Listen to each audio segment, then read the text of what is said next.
o waleya ma. Le matin ale ko waleya min bɛ tali kɛ waleya jugu kɔni min bɛ tali kɛ taji ale donni ko ka walasa ka se ka ko la gosi ko fɛn min kɔni gɛlɛya min kɔni ni o bɛ ka do sɔrɔ ale siraw kɔni fɛ maa jate ka walekɛlaw o fɛ. Le matin ale ka da fɔlɔ ye o ye Ogon ale ko min ye Bayidi Darame ni o ye CDM ma ɲɛma ko ale lase min a b'a ɲini k'a fɔ ko min ye ɲɔgɔn sama ni kɛlɛmisɛnnin ko an kan ka tɛmɛ o kan ko ka fɛɛrɛ kɛ walasa cogo min na ko ka diaspora min bɛ tunkarakɛw kɔni ka olu kɔni fara ɲɔgɔn kan ka tɛmɛ ni Ogon ale ka da fɔlɔ. Sud Hebdo ale ye sɔnni sigi ko taji ko ale gɛlɛya ko malidenw ko olu kɔni bɛ gɛlɛya la min bɛ tali kɛ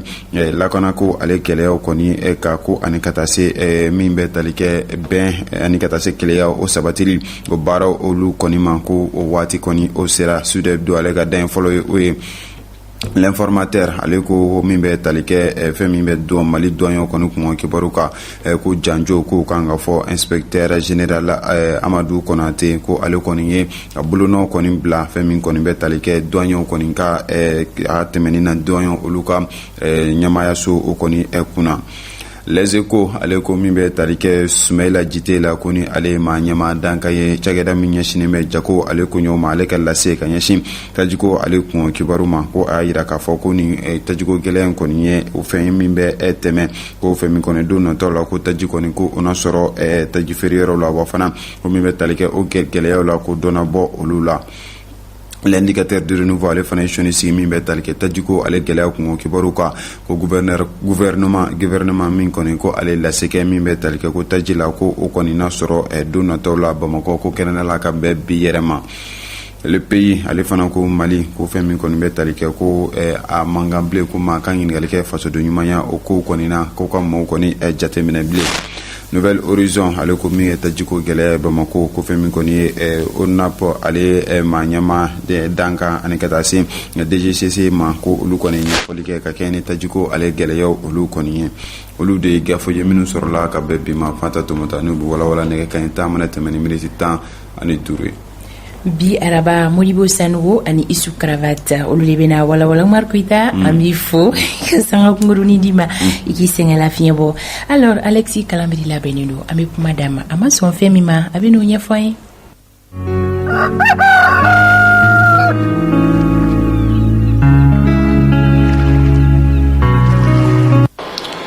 Balimaw aw ni ɲankuma ayiwa a tɛ kalo bɔ an ye a ye denmansa dɔ taara fɔ ka taa jɔ karamɔgɔ fɛ ka tugu karamɔgɔ ye min kɛ ale den na o ma bɛn a ma. Ayiwa a b'i n'a fɔ mɔgɔw tala ka nin ko minɛ kojugu ye ka tugu ne hakili la ni denmisɛnnin bi kalan ni karamɔgɔ filila denmansa bi dɛmɛ a kan ka o kɛlɛ kɛ hali ni a tɔ bi ɲɛnabɔ nka ni den b'a kɛ a bi dɛmɛ a la foyi tɛ bɔ a la. Ayiwa denmansa ma min dɔn gouvernement k'o dɔn nin ko kana dan sira la ani ninnu ka kɛ misali ye walasa kana jigi mɔgɔ wɛrɛ kɔnɔ. Ayiwa don o don bɛɛ bi kule la ko lakana tɛ yen ko marali dɔgɔyara ni o taara kɛ ko mɔgɔ bi sɔrɔ fɔ ka taa se karamɔgɔ ma fɔ a ka baarakɛyɔrɔ la o kɔni o ko man ka dan sirada la ani o tigi kan ka kɛ misali ye walasa kana jigi mɔgɔ wɛrɛ kɔnɔ. Ayiwa sariya tɛ fila ye sariya tɛ wolomani kɛ ani sariya ka ɲagini kan ka kɛ kelen ye bɛɛ kan walasa nin ko kana kɛ fɔ ko ka bɔ a la ne ma sɔn min ma o ye. Kan fɛn bɛ tali kɛ Fuseni la ale bɛna ɲininka Isa Kaba Sidibe fɛ baro bɛna tali kɛ fɛn min kan o de ye kɛnyɛrɛ kalanso olu ka situation ye ni o bɛ école privée ko fɔ o la an ka jɛ ka Fuseni Kulibali lamɛn Isa Kaba ka nɛgɛjuru sira fɛ.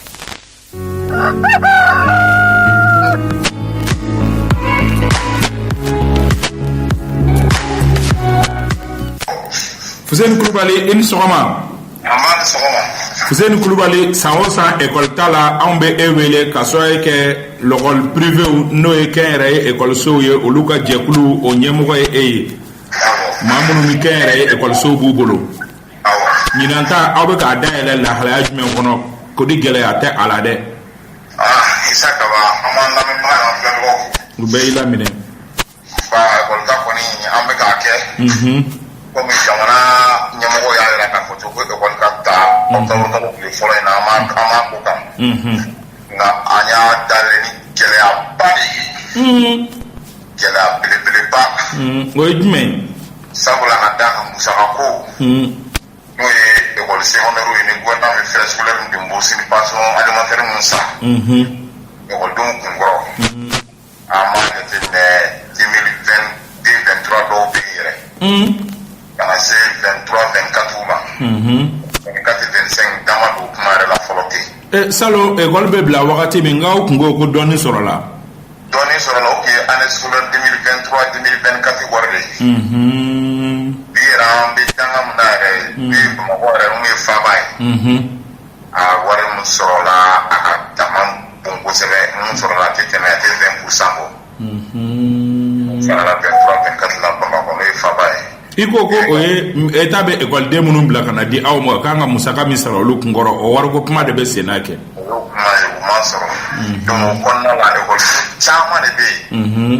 ngi école de la ba konna la sabda na dana en école so privé on kéré o on be cadre statutaire de konna la bien normé donc mi état et mon fo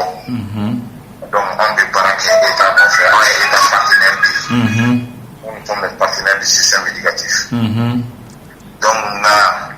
ni sangama nuna kele ya bawle be nyona kama salala ni ango nganga famu etabe école de munu bla ka tadi awma o de jama ka chaka teme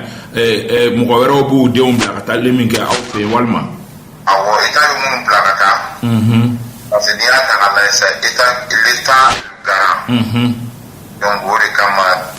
di ne de na ni sam kan joro na sam bare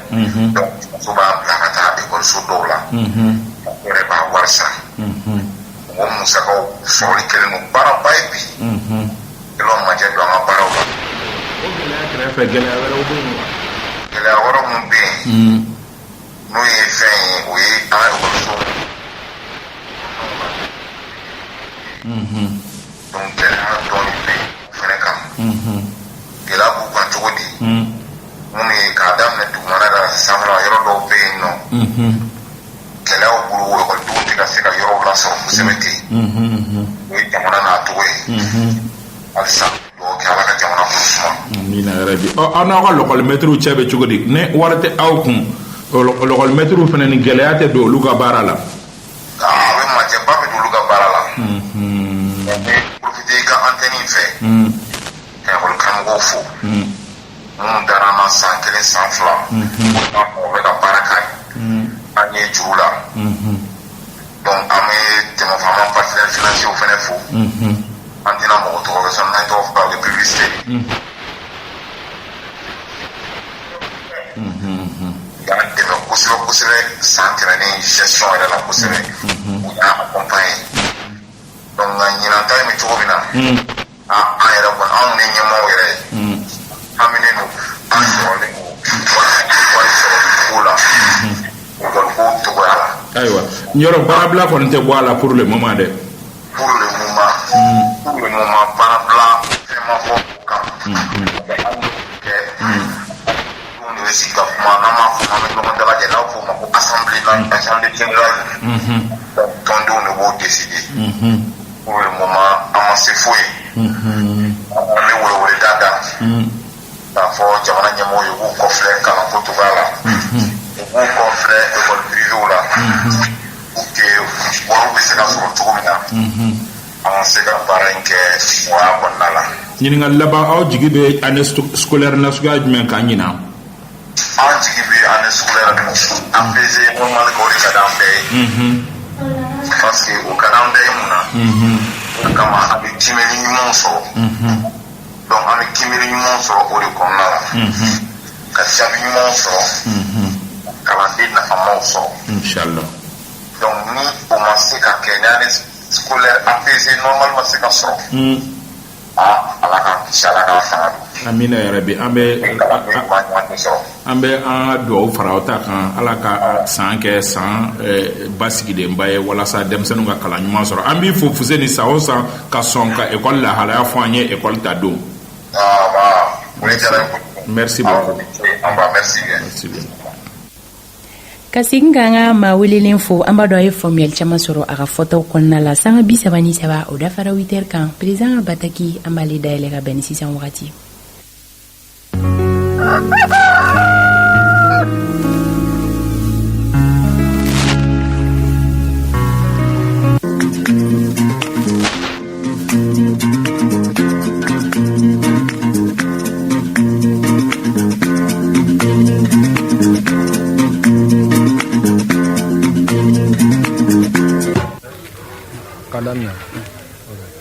Predan sɔgɔma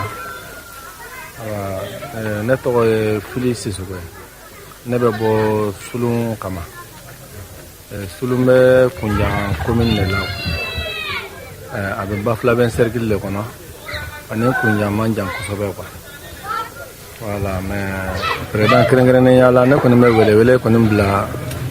i n'i ka gouvernement ne bɛ welewele bila aw ma gɛlɛya minnu bɛ an kan an ka commune kɔnɔ bi kosɛbɛ o ye an fɛ yan nɔ tiɲɛ yɛrɛ ka di Ala ye an bɛ kungo de kɔnɔ bon an bɛ kungo min kɔnɔ jama cayara kungo in kɔnɔ bi kosɛbɛ ni o ye an fɛ yan nɔ réseau tɛ yan an bolo yan nɔ parce que hali ni gɛlɛya y'an sɔrɔ pour que i ka se ka weleli kɛ i ka se ka faamaw wele k'u lasɔrɔ i ka se ka hali weleli kɛ an ka mairie la ou bien an ka segiliw kɔnɔna la i tɛ se k'u wele cogo si la k'u lasɔrɔ parce que f'i ka tagama kilomɛtiri 4 kilomɛtiri 5 ka telefɔni yaala yaala de pour que i ka se ka réseau sɔrɔ o gɛlɛya bɛ an kan an ka commune kɔnɔ bi bon gɛlɛya filanan an fɛ yan kɔni sira yɛrɛ kɔni tɛ parce que sira minnu yɛrɛ bɛ yen nɔ hali moto tɛ se ka bɔ a dɔw fɛ jango tɛ k'a fɔ ko mobili ko kuma yɛrɛ parce que pour que i ka se ka bɔ a dɔw yɛrɛ fɛ i ka se ka moto yɛrɛ boli ka bɔ a dɔw fɛ ko dingɛw ni ba dingɛw sira yɛrɛ tɛ fiyewu mais min ka gɛlɛn bi kosɛbɛ o ye réseau ko de an ka se ka réseau sɔrɔ parce que baara min ka gɛlɛn fɔlɔ o ye réseau ko ye parce que hali ni gɛlɛya y'i sɔrɔ parce que an fɛ yan lakanabaliya kuma sera ka don an yɛrɛ fɛ yan nɔ kuma bɛɛ an ka mɔgɔw b'a fɔ an ye nin ye yan fɛ kuma bɛɛ u b'a fɔ an ye nin ye yan fɛ salon yɛrɛ an ka mɔgɔw ye banbaganci dɔw minɛ an ka sɛnɛkɛ buguda dɔw yɛrɛ ma ka daminɛ depuis o wagati ka na se sisan ma u bɛ attaque kɛ yɔrɔ bɛɛ mais réseau tɛ yen nɔ pour que ka se ka hali faamaw lasɔrɔ hali ni ye numéro vert de village mɔgɔw ma k'u ka se ka faamaw wele réseau tɛ yen nɔ pour que u bɛ se ka hali u lasɔrɔ k'u wele ka ɲɛfɔli k'u ye bon yɔrɔ o ye gɛlɛya belebele an kɔni vraiment a ka d'an ye bi n'i ka gouvernement ni solution min bɛ se ka sɔrɔ ka anw dɛmɛ réseau ko la an ka se ka réseau sɔrɔ vraiment o b'an dɛmɛ bon hali sescom kelen-kelen minnu bɛ an ka commune kɔnɔna an ka zone kɔnɔ yan parce que an ka dugu ye village 8 ɲɔgɔn de o villagew ni ɲɔgɔn cɛ u ka jan ɲɔgɔn na parce que dugu dɔw ni ɲɔgɔn cɛ dɔw bɛ taa kilomɛtiri 20 dɔw bɛ taa kilomɛtiri 40 yɛrɛ donc pour que villagew ka ɲɔgɔn na sɔrɔ o ye problème de bon sescom kelen dɔrɔn de b'a kɔnɔ o sescom kelen fɛnɛ hali ni mɔgɔ banana pour que olu ka se ka hali goudron na sɔrɔ o ye problème de parce que olu kɛtɔ ka goudron yɛrɛ sɔrɔ ani goudron yɛrɛ cɛ bɛ taa fo kilomɛtiri 60 kilomɛtiri 80 ɲɔgɔn bon pour que olu ka se ka hali goudron yɛrɛ lasɔrɔ o ye problème de fo n'i y'u ta nɛgɛso la yɔrɔ dɔw bɛ yen nɔ nɛgɛso yɛrɛ tɛ fo fali wotoro i ka se k'u don fali wotoro la ka se ka u dɛmɛ d'u ma ka taa n'u ye sinon solution tɛ yen tɛ hali k'i ka commune kɔnɔ mɔgɔw yɛrɛ wele ka fɛɛrɛ dɔ sɔrɔ solution tɛ an kɔni ka laɲini kɔni ye réseau ko ye bi an ka laɲini ye sira ko ye bi an ka laɲini kɔni ye ka se ka ji sɔrɔ an ka laɲini ye école karamɔgɔ an ka se ka hali seconde mètre hali n'a kɛra 1 ou 2 ye gouvernement ka se k'o bila an kana an fɛ yan nɔ ni haminanko gɛlɛman ninnu de kɔni banna ka a lase n'i ka gouvernement ma vraiment an b'a ɲini a k'an dɛmɛ ala kama a kira kama pour que an ka se ka fɛɛrɛ dɔ sɔrɔ ninnu na o ka se ka an ka se ka dɛmɛ sɔrɔ réseau ko kɔni o ka gɛlɛn n'a bɛɛ voilà.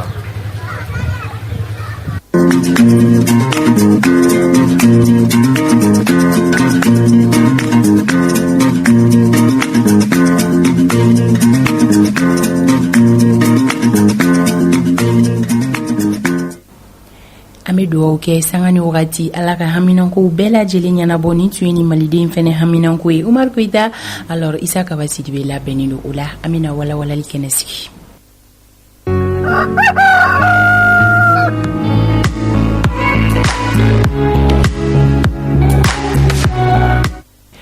araba octobre kalo tile 8 san 2025 Isa Kaba anw nisɔndiyalen bɛ e bisimila sɔgɔmada in na tuguni somɔgɔw bɛ di tɔɔrɔ si tɛ n na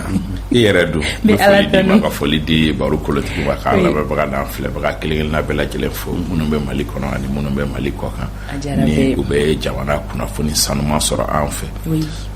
sɔgɔmada joona fɛ jɛmukan minnu bɛ kunnafoni gɛrɛgɛrɛ ta k'a lase ni danaya b'a kunnafoni kan hali ni dɔw ta ye dɛnka lajɛ ye walasa ka kunnafoni gɛrɛgɛrɛ sɔrɔ dɔw b'u asimɛda ye dɔw fana bɛ yen minnu lamɛnli ka d'olu ye nka olu tɛ fɛ a ka dɔn k'olu b'a lamɛn an b'u bɛɛ lajɛlen fo a gundola lamɛnlibagaw ani minnu b'a da kɛnɛ kan an b'u bɛɛ lajɛlen fo D'accord. kunu conférence de presse kɔfɛ on a estimé que Oui. n'a ma ɲɛ ko jamana ɲɛmɔgɔw ko stock de carburant bɛ yen an ko nk'an bɛ bi lajɛ an k'a kuma fɔ bi parce que n'i nana ka na o fana ni u ye min fɔ n'i y'a bɛɛ fɔ o cogoya la ten tɔ kuma dɔw la i yɛrɛ bɛ tila ka na i yɛrɛ dedi tuguni D'accord. i bɛ tila ka i yɛrɛ ye kuma minnu sɛbɛntiya i bɛ tila ka na segin o kumaw ma k'a fɔ bon an kun filila pour éviter ça an bɛ bi tile journée lajɛ An m'an jɔ y'a fɔlɔ. fɔ ko mesure bɛ sen na Ok. an bɛ bi tile journée lajɛ n'a nɔgɔyara parce que kunu a tun bɛ cogo min sɔgɔmada yan ne nacogo tatɔ natɔ n y'a ye cogo min ça ne rassure pas min fɔra n'o cɛ ka jan kosɛbɛ nka komi jamana ɲɛmɔgɔw olu de b'a dɔn parce que ko stock bɛ a ɲɛ 40 ma min ni gɛlɛya man ka kɛ ni gɛlɛya dun bɛ yen nɔ ça veut dire que olu kan ka réflexion kɛ k'a dɔn k'a fɔ ko fɛn dɔ de bɛ ka gɛlɛya créer donc o ka wuli ka bɔ yen nɔ an bɛ bi di sini an ka réflexion ye min ye conférence de presse ye ani situation réelle kan ni ala ma basi kɛ an bɛ n'o fana fɔ c'est ça notre rôle au fait Fanta parce que problème ye min ye problème de bɛ yen nɔ il y a des problèmes mais n'i ye le problème k'a fɔ ko ayi a bɛ yen bon ça au fana ye fɛn wɛrɛ ye donc nous on se donne le temps ka observation kɛ bi ni bi tile journée banna cogo min on a appris que kunu ko citerne baw ni fɛngɛw donna n'o o bɛ na a ko la calmer o bɛ kɛ fɛngɛ mais n bɛ fɛ ka fila fɔ population fana ɲɛ encore une fois kunu n y'a fɔ bi tuguni n bɛ segin a kan mɔgɔw ka fara ka t'u to station na fo jagoya o fana o bɛ ka ko in tɔ juguya ka taa fɛ fana c'est là où les autorités n'ont pas totalement tort parce que fɛ ka nin fɔ parce que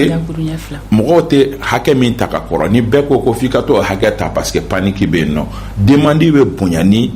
min bɛ yen nɔ kan donc n'o bonyana o bɛ na ni insuffisance ye normalement sɔgɔmada fɛ mɔgɔ dɔw bɛ wuli ka t'u ci fɛ ka sɔrɔ ma carburant ta mais bi na hali ni carburant 200 b'i kun n'i ye mɔgɔw jɔden ye i fana bɛ ta ka t'i jɔ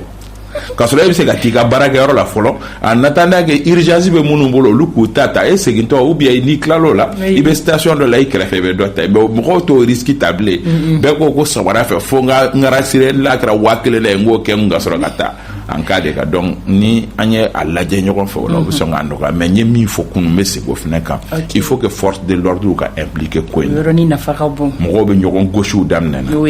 n'a tɛmɛn'o kan jama mana fara ɲɔgɔn kan ka ɲɔgɔn gosiw ni fɛnw kɛ yɔrɔ yɔrɔ o laban pɔmpisiw mana gosili daminɛ tasuma bɛ se ka mɛnɛ fɛn wɛrɛ bɛ se ka kɛ ala deli tɛ mais kumaw ka fɔ donc il faut polisiw bɛ yen o de kama a ye polisiw station minnu bɛ yen ni carburant b'u la station a ye lettre ci commissariat ma k'u ka élément 2-3 ɲɔgɔnna di aw ma tant que fini bɛ mɔgɔ la malien b'a bonya olu bɛ na ka na fɛn organiser dɔrɔn o bɛ ni anarchie ba in o bɛ o bɔ yen nɔ parce que n'i taara station dɔw kɔnɔ n'o i tɛ se ka da la mɔgɔ si tɛ rang respecté mɔgɔ si tɛ foyi respecté mɔgɔw bɛ yɛlɛ ɲɔgɔn kun kan mɔgɔw bɛ ɲɔgɔn ka mobilitigiw bɛ olu gun kɛrɛfɛ mototigiw bɛ don wo kɔnɔ aw bɛ ɲɔgɔn ka mobiliw garate o bɛ laban kɛlɛw la kuma dɔ la a bɛ Facebook sanfɛ dɔ kɛlen don ka télé buguru ɲɛgɛrɛ sɛgɛrɛ a wuli kosɛbɛ yɛrɛ u ka ɲɔgɔn bugu a ye n y'a yira ka masala ka sɔba kɛ t'a la station kɔnɔ bon mɔgɔ fila mana kɛlɛ station kɔnɔ fɛn bɛɛ bɛ se ka bɔ a kɔnɔ surtout jama la farati b'a la donc force de l'ordre ka impliquer nin ko in ka se ka tɛmɛ ka ɲɛ. D'accord an bɛ dugawu kɛ ala ka kɛ o kɛcogo ye o la an bɛna don an ka bi babu kɔnɔna la Umaru Koyita Isa Kaba alors fɛn min bɛ tali kɛ kuma dɔ la o bɛ maaw da kɔnɔ ka caya o bɛ tali kɛ ɲininkali dɔ la ko k'a sigi ka fɔ kɛ an ni jatigɛ walekɛlaw ni ɲɔgɔn cɛla la o kuma yɛrɛ kɛra polémique ye kun jumɛn de la Isa Kaba? awo i y'a fɔ cogo min faut-il dialoguer avec les terroristes o de ye kuma yɛrɛ ye n'i ye kuma in ta ka jateminɛ a bɛ ka taa ni ka segin nin wagati laban in na kaba bɛ bɔlɔlɔ sanfɛ barokɛdaw la fo ka n'a kɛ journaux yɛrɛ kɔnɔ bi yɛrɛ journal dɔw bɛ yen minnu ni olu ini yɛrɛ ye ni kuma ye a kuma ka ca kosɛbɛ minnu b'a la ko ka fɛngɛ kɛ yɔrɔ i yɛrɛ b'a dɔn kabi septembre kalo daminɛ wagati gɛlɛyaba bi na an ka jamana kan gɛlɛya tun bɛ yen ka kɔrɔmɛ dɔ fara yɛrɛ gɛlɛya kan ka sɔrɔ kɛ min ye jatigɛwalekɛlaw ye u y'u ɲɛsin an ka sirabaw kan siraba minnu ni olu ye dugutaga siraw ye k'a daminɛ Kayi ka taa bila Segu la k'a daminɛ Sikaso ka taa bila Ɲoro la k'a daminɛ Buguni ka taa bila Zegwa yɔrɔ si tɛ to yen nɔ baaraw kɛra minnu ye camion jenini ye kɛrɛnkɛrɛnnenya la taji camion ani camion gansanw olu kɛrɛfɛ fagaliw fana bɛ a la ka mɔgɔw faga o dɔ ye honorable Jalil o n'a ɲɔgɔnnaw mɔgɔ wɛrɛw ka olu faga dɔw fana bɛ k'olu ta yɔ ye halisa mɔgɔ dayakɛ min talen don mɔgɔ si tɛ se ka hakɛ fɔ parce que u y'a daminɛ 40 Kayi 40 mana kɛ mɔgɔ da yɛrɛ tɛ ka tu o kuma la mɔgɔ dɔnbagaw b'a la n y'a fɔ yan nɔ ko ne yɛrɛ ma sɔnna mɔgɔ ba fila bɛ a la minnu ni olu talen don o cogoya la ten tɔ simplement parce que a b'u ka 40 ka ko Kayikaw don o ko sera hakɛ dɔ ma u da yɛrɛ tɛ ka tu a kuma la mɔgɔw talen don yɔyi mɔgɔw sara mɔgɔ dɔw bɛ yen nɔ olu y'u sigi ko miiri ko nin ko gɛlɛyara ka se hakɛ ma bi na yalima an tɛ réflexion kɛ walasa a kana dan jamana marabagaw kelen ka hakilina miiri ma o de kɛra sababu ye mɔgɔ dɔw bɛ yen nɔ olu y'u kan kɔrɔta n'a ye k'an t'a lajɛ ni cogoya b'a la walasa ka sigi ka fɔ kɛ ani jatigɛwalekɛlaw ni ɲɔgɔn cɛ o yɛrɛ kuma nin donbagaba dɔ ye Ali Nuhu Jalo ye Ali Nuhu Jalo min ni i yɛrɛ b'a dɔn an ka min ye assemblée président kɔrɔ don parti kɔrɔ ADEMA PSG o mɔgɔ kololenba don 1991 kɛlɛ o kɛlɛcɛ farin dɔ don a fana ni jamana kunkanko la a tɛ hésiter wagati si hakilina minnu b'a la k'a hakilinaw di o de hukumu kɔnɔ a ye sɛbɛnni janba kɛ k'a ci journaux ma k'a jira k'a fɔ ko an bɛ yɔrɔ min na sisan ale yɛrɛ ye bolo kɔni ɲɛsin ko Iyad Agali de ye ko in yɛrɛ n'u minɛbaga ye ko an ka kumaɲɔgɔnya dayɛlɛ ani Iyad Agali ni ɲɔgɔn cɛ ka Amadu Kufala sɔrɔ o fɛ ko in bɛ cogo min ko a sera o hakɛ la mɔgɔ wɛrɛw bɛ yen minnu ka hakilinaw ye minnu fana y'u ta bila bɔlɔlɔw kan u y'a fɔ interview senfɛ o kɔkɔrɔdɔnbagaw bɛ yen mɔgɔ minnu n'olu b'a la bi ko in ye kundama dɔ sɔrɔ k'an k'a lajɛ an k'a kɛ sigikafɔ ye kan wɛrɛ bɛ yen nɔ minnu ni olu tigiw fana ni caman bɛ yen minnu fɛla ko fan si tɛ o ye olu bolo k'a fɔ ko an ka kumaɲɔgɔnya dayɛlɛ ka kumaɲɔgɔnya dayɛlɛ jumɛn kan olu caman bɛ yen minnu b'a fɔ ko nin cogoya la tantɔ terrorisiw kelen ka san ta nin cogoya la tantɔ k'a fɔ k'u bɛ ka mɔgɔw faga u bɛ ka citernes jeni ko n'i ye négociation dayɛlɛ k'i bɛ to négociation dayɛlɛ k'i to position de faiblesse la olu bɛɛ n'i ka argument don o kumaw hukumu kɔnɔ a kɛlen don ɲɔgɔn samaba ye fo mɔgɔw bɛ dimi ɲɔgɔn kɔrɔ a kɛra Facebook kan a kɛra WhatsApp groupe kɔnɔna ye maa kalannenw ni maa kalanbaliw bɛɛ bɛ k'i ta fɔ a la ka hakilinaw fɔ a la o fana kɛlen don kuma ye min ni tajiko kɛrɛfɛ débat min n'o débat fana kuma ka ca bi na o ye négociation ko kuma débat ye ni kuma ye o kundama sɔrɔ kuma dɔw la an b'an kɔtara ma bɔ kuma dɔw la ka an hakilina fitinin di a kan hakilina fitinin ye min ye o ye anw bɛ fɛ ka ɲininkali damadɔnin kɛ ɲininkali 3 ɲɔgɔn na ɲininkali 3 minnu ni peut-être que olu bɛ se ka réflexion approfondie parce que kuma dɔw la ni débat kɛra débat de sourds ye k'a kɛ i bɛ fanga contre la i tɛ fanga contre la e ka nin kuma kun ye parce que i bɛ fanga contre la e ka nin kuma kun ye parce que i bɛ ka dɔ dun fanga kun foyi ɲuman tɛ se ka fɔ o kɔnɔna la bon débat bɛɛ polariser de do cogoya la ten tɔ mɔgɔw bɛ ɲɔgɔn bisigiya de non ninnu bɛ transition de contrôle la o de kama hali n'i ye kuma ɲuman fɔ parce que tout simplement mɔgɔ min bɛ k'i lamɛn a b'o kunna k'i bɛ transition contrôle la a t'i lamɛn hali n'i ye kuma ɲuman fɔ le fait que i bɛ ka transition kɔkɔrɔma don mɔgɔ min fana bɛ en face wa cɛ aw ye transition contre donc débat de sourds dɔ kɛlen don k'i installé fo débat de fond tɛ se ka kɛ yɛrɛ bilen nous on s'est dit que dans ce débat de sourds il faut quand même approfondir calmement la réflexion ka jateminɛw kɛ ko ninnu na ka passion yɛrɛ bɛɛ bɔ débat la ka débat poser ka hakilina miiri kɛ débat poser la an bɛ question damadɔnin poser an yɛrɛ kunna o ye ni an ko k'an ka taa négociation na avec les terroristes an bɛ négocier mun kan parce que question de fond ye o de terroriste ko ka jamana kɛ sariya jamana ye jamana pɛrɛlen tɛ o kama constitution min sigira o ko k'a fɔ ko jamana ye jamana laïki ye ka nɔgɔ bɔ o la est-ce que an bɛ sɔn k'o da tabali kan k'a fɔ ko laïcité ni charia est-ce que an b'o da tabali kan an bɛ yɔrɔ min na comme sisan o ye question dɔ ye min qui peut être posée an ni jɔnniw b'a négociation kɛ avec qui ani jɔnniw mɔgɔ dɔw ye mɔgɔ dɔw fɔ i n'a fɔ Ali Nuhu Jalo ye Iyad Agali fɔ ka Amadu Kufa fɔ identifier mais est-ce que Amadu Kufa ni Iyad Agali n'olu y'a fɔ k'a bila yɔrɔ min a bɛ yen nɔ de a ɲininkali bɛ yen nɔ question sabanan ye mun ye munna an bɛ négociation kɛ munna o fana ye question ye an kamana gannen de don an dɛsɛlen de don wa minɛn de t'an bolo wa wari de t'an bolo wa wari de bɛ ninnu bolo ka tɛmɛ anw kan dɛmɛbagaw de b'u bolo ka tɛmɛ anw kan ninnu bɛɛ ye ɲininkaliw ye mɔgɔ bɛ se ka minnu k'i yɛrɛ la ni olu jaabi kɔnɔna la tu peux aller au-delà ka réflexion approfondie mais bi na kɔni reconnaissons que a sujet mɔgɔ man ka maloya k'a fɔ ko k'a sujet évoqué ko an ka réflexion k'a kan mais bɛɛ k'i ɲiyɔrɔ di an ka réflexion k'a kan ni minnu ka ceux qui sont plus pertinents ni minnu bɛ k'a fɔ k'an ka taa négociation na n'u ye fɛn fɔ an ye min bɛ se ka mɔgɔ la convaincre an bɛ t'o kan n'u yɛrɛ ma fɛn fɔ min bɛ mɔgɔ la convaincre an bɛ sira wɛrɛ ta mais aujourd'hui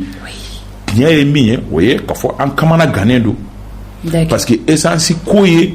terrorisme conséquence de disons les an kana munumunu kumaw da fɛ kuma tiɲɛ ye o de wa essence ko kɛrɛfɛ peut-être que fɛn wɛrɛw dɛsɛ bɛna commencer ka na parce que essence de t'a dɔnnen don parce que mais produit wɛrɛw bɛ yen nɔ an mago bɛ minnu na ni an bɛ t'olu ta kɔ kan ka na n'olu fana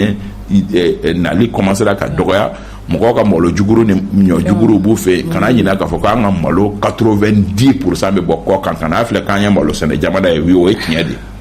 awɔ maliyɛn dun dugubaw kɔrɔ maliyɛn 80% fana ye dugubaw kɔrɔ olu bɛ kini de dun tilela la mais an ka malo 80% o de bɛ bɔ kɔ kan ka na tiɲɛ ye o de.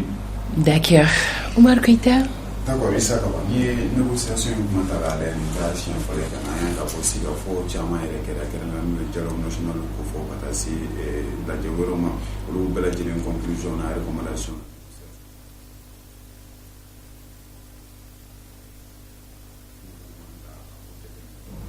Oui, a kan ka jateminɛ n yɛrɛ y'o de fɔ mɔgɔ man ka maloya n'a ye ko k'a sujet évoqué mais il faut pas aussi que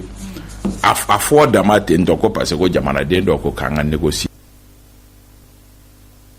ka taa négociation na parce que a fɔra hali dialogue ni fɛn ninnu y'a fɔ mais parce que négociation risque dɔw de bɛ négociation na o ma négociation risque ba fɔlɔ ye min ye o ye négociation yɛrɛ n'i ko ka négociation kɛ avec les terroristes terroristes yɛrɛ ye jumɛn ye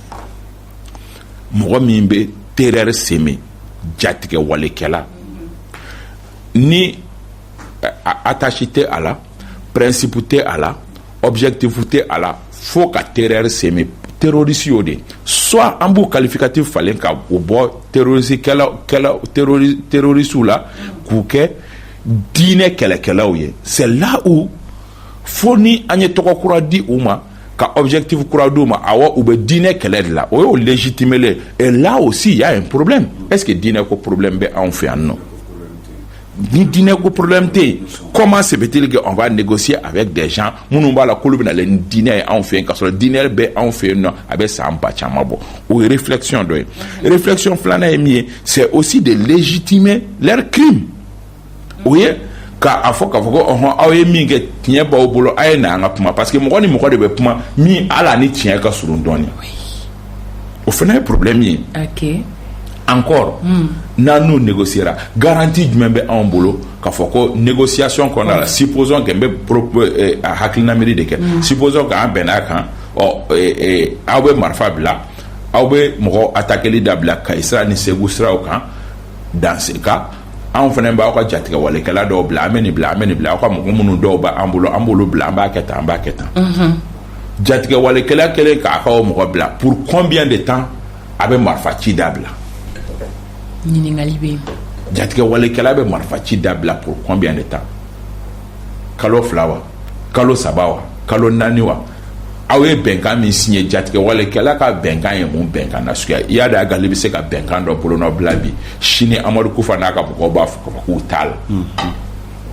jatigɛ walekɛla fanba o i y'a dɔn a gali bɛ to a kelen na Amadu Kufa bɛ kɛ jatigɛ walekɛlaw ka symbole ye u bɛ tɛmɛ ni jatigɛ wale garantie jumɛn b'anw bolo sɛbɛn fura min b'an bolo an bɛ taa kuma fɔ jɔn ɲɛna an bɛ taa n'a ye CPI de la an bɛ taa n'a ye yɔrɔ jumɛn Nations Unies la k'a fɔ ko bon ani Iyada Gali jatigɛ walekɛla ye bɛnkan signé k'a ye bɛnkan violé an bɛ t'o fɔ min i b'o fɔ min parce que kuma yɛrɛ b'o yɔrɔ la dialoguons avec eux mais ni dialoguera n'aw bɛnna ni u ko k'a fɔ ko bon an ka nin jatigɛ walekɛla jugumanba in aw y'o minɛ o sanjan a y'o bila o bɛ liste dɔ di parce que en général o b'o de fɔ o bɛ se ka liste mɔgɔ 10 liste de ko k'o mɔgɔw bila il suffit que o mɔgɔw tun b'an bolo condition mun na an kun y'olu sɛgɛn olu ka se k'u yɛrɛ sɔrɔ yɔrɔ bɔmudalaw ni fɛnw u bɛ bɔmuda kelen de daminɛ o de la mɔgɔ b'i yɛrɛ ɲininka pour combien de temps négociation bɛ porter mun kan kuma yɛrɛ bɛɛ b'o yɔrɔ de la o bɛ tali kɛ mun kan négociation bɛ se ka porter mun kan a bɛ se ka tali kɛ mun kan ko ka an ka musow ka burumuso don mɔgɔ si kana bɔ i kunlankolon bilen Mali fan 14 bɛɛ lajɛlen parce que o bɛ dugu minnu kɔnɔna la o de bɛ yen nɔ Mali fan 14 bɛɛ lajɛlen fɛ baariw ka datugu radios ka musique jouer dabila téléw ka musique jouer dabila nin ka dabila est-ce qu'on est dans un état où là donc négocier sur quoi parce que point yɛrɛ bobo le non c'est pas que ko Ali Nuhu Diallo y'a fɔ c'est quelqu'un pour qui j'ai beaucoup d'estime et de respect mais c'est pas que Ali Nuhu y'a fɔ dɔrɔn ko oui pourtant a ta ye tiɲɛ mais aujourd'hui il faut élargir la réflexion k'a lajɛ diɲɛma jɔlen na a ye minnu fɔ ne m'a fɔ n k'a ta ye nkalon ye mais aujourd'hui an k'a lajɛ diɲɛma jɔlen na o de kama ne y'a fɔ kuma o kuma ne b'a fɔ n ko minɛnw nana fɛn wɛrɛw nana mais il est grand temps quand même que an ka kɛlɛ yɛrɛ de fɛnɛ kɛ ne ka hakilina ye min ye n bɛ n'o fɔ ka fara a kan au lieu an k'a ɲini ka négocier ni jatigɛ walekɛlaw ye an kɛlen don ka mɔgɔ minnu jalaki ko ye olu y'u dɛmɛbagaw ye jamana minnu jate k'olu y'u kɔkɔrɔdonbagaw ye an tɛ réflexion mene n'an n'olu bɛ taa o bɛ se ka négocier n hakili bɛ Algérie la jamanaw tɛ teriw ye jamanaw tɛ jugu ye jamana si tɛ jamana si jugu ye jamana si tɛ jamana si teri ye mais jamanaw b'u ka nafa sɔrɔ siraw de nɔfɛ bi an bɛ hukumu min kɔnɔ bi na est-ce que réflexion kan ka kɛ pour échanger avec l'Algérie k'a lajɛ degun minnu b'an ni ɲɔgɔn cɛ an tɛ ka ɲɔgɔn faamu minnu kan an k'olu wuli ka bɔ yen bi anw ni Algérie ka nin furugufurugi a digilen don Algérie la a digilen don anw na est-ce que an b'an ka réflexion kɛ bi an ni Algérie ka ɲɔgɔn faamu an ni Mauritanie ka ɲɔgɔn faamu pourquoi pas la France munna pourquoi pas même la France hali ani France bɛ se ka kuma ɲɔgɔnyaw kɛ jatigɛ wale bi an bɛ hukumu min kɔnɔ an b'a fɔ ka kɛlɛcɛ d'an ma mais u bɛ mun dɔn a ko kan an kɛlen don k'u jalaki k'olu de ye a sponsor ye a sponsoriya comment se fait-il que mɔgɔ minnu ye jatigɛ walekɛlaw ye ni foi ni loi anw jamana kunturu olu ni France bɛ se ka ɲɔgɔn faamu ka tɛmɛ anw kan anw ni France de ye état ye anw ni France ka kan ka teliya ka ɲɔgɔn faamu ka an tɛ ka ɲɔgɔn faamu minnu na k'olu kuma fɔ ka tɛmɛ jatigɛ walekɛlaw ka minnu ni identité t'u la foyi t'u la France bɛ mun reprocher anw na an bɛ mun reprocher France la an k'o da tabali kan an k'o kuma fɔ kɛ c'est pas exclu parce que bi ani Burkina bɛ teriya la anw ni Burkina ye san dayɛkɛ min kɛ kɛlɛ la a tun bɛ fɔ a ma ko la guerre des pauvres mais bi an tɛ teriya la donc les États n'ont pas d'amis les États ont leurs intérêts à préserver. D'accord. Alors, Risa Rawani, analyse ninnu nafa ka bon wagati ale de fara kuma kuncɛ la. Kuma kuncɛ ye min ye o ye n bɛ réflexion dɔ de fɔ négocier ne doit jamais être un aveu de faiblesse mais une stratégie mûrement réfléchie. Ouvrir le dialogue, pourquoi pas, mais pas avec à n'importe quel prix ni avec n'importe qui. La paix ne se marchande pas, elle se construit. Oui, du mais. N ye ɲininkali de kɛ. N ko ka kuma ɲɔgɔnya kɛ o t'a yira k'a fɔ ko mɔgɔ ye fugari ye nka n'i bɛ kuma ɲɔgɔnya kɛ a k'a sɔrɔ i yɛrɛ labɛnnen don i hakilina miirilen don i kɛlen don k'a dɔn i mago bɛ min na kuma ɲɔgɔnya hukumu kɔnɔ n'o ye dialogue ye i bɛ fɛ mun de ka kɛ i bɛ fɛ dialogue in ka abouti mun de la o b'a sɔrɔ i y'o baara kɛ an ka kuma ɲɔgɔnya dayɛlɛ awɔ nka an kan'a kɛ sɔngɔ bɛɛ lajɛlen na k'a fɔ ko bi an kamana gannen don dɔrɔn an mana kɛ kuma ɲɔgɔnya nasuguya an ka na n'a ye o de ye an sɛgɛn an ka san caman kɔnɔ la parce que an kamana kun galen don an ye accord de Tamarassekiw signé an ye accord nasuguya bɛɛ signé parce que an kun bɛ fɛ dɔrɔn jatigɛ walekɛlaw bolo ka bɔ an kɔnɔ kan Kidali an bolibagatɔ taara ka taa accord signé a kɛra Golobani Kanda ye donc an kana sɔn o ɲɔgɔnna ma n y'a fɔ kuma kɔnɔ n ko bɛn tɛ jagokɛ fɛn ye min ni mɔgɔ bɛ a ta dɔrɔn parce que i kamana gannen don i b'a gulo i b'a ta ka don i kana nka bɛn kan ka biriki sigi de dɔɔni dɔɔni san caman kɔnɔna la n'a biriki sigira o de bɛ si sɔrɔ n'o tɛ n'i y'a ta k'a don i kana a bɛ kɛ accord de Bamako négocier à Alger a bɛ k'o ɲɔgɔn na i bɛ san 9 kɛ a tɛ se ka bouger.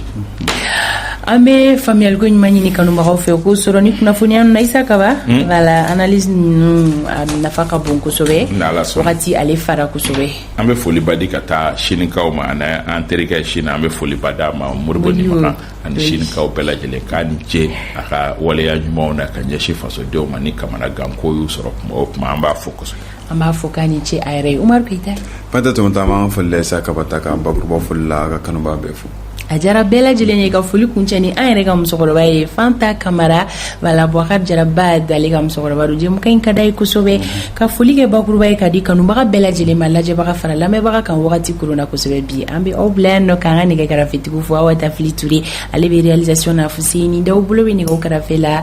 Dramane Koni ale bɛ régie la Zi Burama